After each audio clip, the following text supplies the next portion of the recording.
Жените од Словачка, кои балканците ги гледале само како виза за работа во Западна Европа, прво ги средувале документите за венчавка во странство, а потоа оделе во Србија да се мажат. По склучување на бракот добивале 3500 евра. Со лажниот сопруг заминувале во Германија или Данска, каде барале дозвола за престој.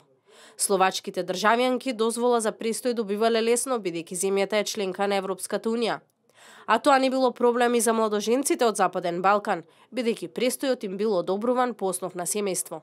Полицијата засега има уапсено 5 членови на групата.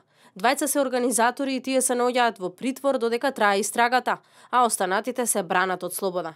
Ке се гонат за кривично дело шверц со мигранти, за кое според словачкиот казнен законник им се заканува затворска казна од 2 до 8 години. Истрагата засега има цврсти докази за 5, а се испитуваат уште најмалку 20 лажни бракови. Младоженците биле претежно работоспособни од 21 до 43 години. Но за полицијата измамата не била непозната.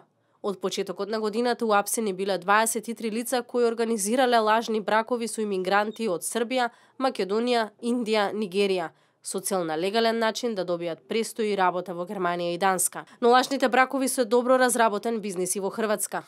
На самци кои треба само да потпишат венчален лист им се плаќа и по 10.000 евра, пишуваат тамошните медиуми.